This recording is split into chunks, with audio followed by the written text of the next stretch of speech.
healthy eating. Fun, right? Today we're going to dive into the psychology of eating, diet trends, and how to create real change. This is Fast Health. What is this? I didn't order this. I wanted pizza!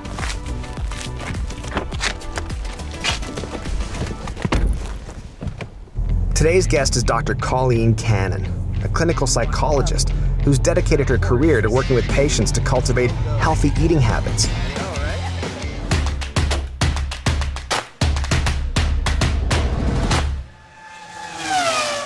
The Porsche Panamera Hybrid.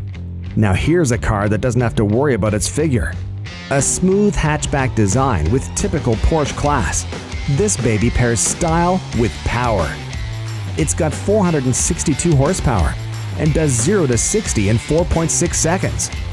And that's not all. By pairing a 2.9 bi-turbo V6 with a 14.1 kilowatt battery, the Panamera can get around 40 miles to the gallon. With fuel efficiency like that, it's the perfect car to cruise around in while discussing healthy eating and weight loss. It's a beautiful car. It's like a 747 now with all these buttons and stuff. I'm afraid to touch anything. It's gorgeous. Oh, wait till the in-flight service. It'll be amazing. I have to take a little cart up and down the middle. Okay, so tell me, you're a clinical psychologist. Yes. What does that mean? And my background is working at the relationship between our thoughts and our emotions and our behaviors and our health. Your thoughts and your behaviors and your emotions, they all affect each other. There's a real balance between physical and mental. So getting credible information and education about what you physically need is really important. Right. And that's where I'll refer folks to a colleague or to a local community health clinic where they can get that information about what healthy food is for you, what are more nutritious choices, and what are appropriate portions of food for your size and your weight and your goal. Those clinics are often not selling something.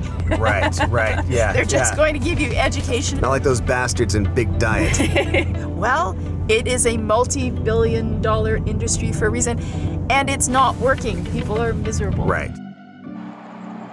So tell me some more. I love the 80-20 rule. I love moderation. Psychologists always love moderation. The gray is okay, in the middle, not black and white, yes, no, good food, bad food. Yeah. So the 80-20 rule says, 80% of the time, try to make healthier choices most of the time. Yeah. In terms of the types of food you're choosing, and in terms of the portions that you're having. Yeah, about 80% of the time. 20% of the time, allow yourself to love food and embrace food and have a treat and have your favorite whatever. What would your favorite treat be? When I went out last night for dinner, I wanted to have like pasta. I was like, oh, I have mac and cheese on the menu. I was like, oh man, that would make me so happy to eat mac and cheese. So that's one of my top foods. Pasta is one of my top foods. Gorgeous. Pasta is a beautiful food.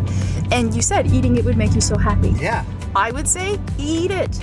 Enjoy it. The other thing is to actually notice that you're eating it. There's a focus your attention on what you're actually doing in this moment. What does that mean? So it means turn off your phone. How much do you really get accomplished on your phone while you're eating? Not a lot. Not a lot. Yeah, I would encourage you to sit and enjoy the food. Because my hands are full of eating things. You've heard that joke that if you sit and you just look around and enjoy your food, you must be a serial killer? Because you're I've never heard that joke.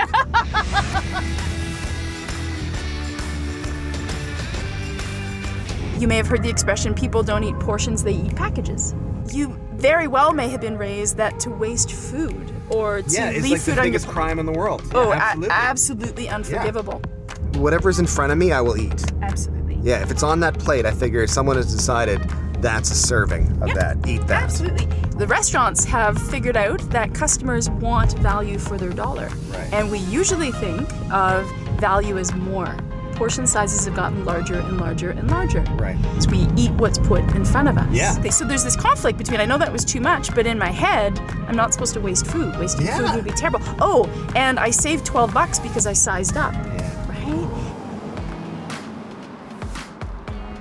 You said part of your job is to help people focus on change. So why is that a thing? Changing our behaviors is really hard. Changing our behaviors and maintaining those changes is super hard. And so studies have shown that if someone's trying to make a change in their life, let's say their activity level, sustained change doesn't come from shame and hating yourself. Sustained change actually comes from things you enjoy and you love. You might need to experiment a little bit to find something that you love, But that's part of the fun of it. You may need to say no to things that you enjoy in order to do more of the healthy things. People tend to go for the big ticket and change, right? So I'm gonna lose 50 pounds. I'm gonna become a triathlete. I'm going to make X amount of money. I'm gonna buy a beautiful Porsche. But what can happen is that change is so big, it keeps you immobilized. Well, where do I actually start, tomorrow? How do you eat an elephant one bite at a time? You're not advocating eating elephants though, are you? No, they're precious. As long as you didn't say delicious. So instead, take that goal and break it down into smaller bits that you actually can start working on this week. I don't know. I want to feel happy again. We should go get some mac and cheese. Yes. Do you want to get some mac and cheese? Absolutely. Let's do it. All right. Let's do it. Aha! Nice! Oh, there we go. Now my life makes sense. Right? Beautiful. That was fun. That was fun.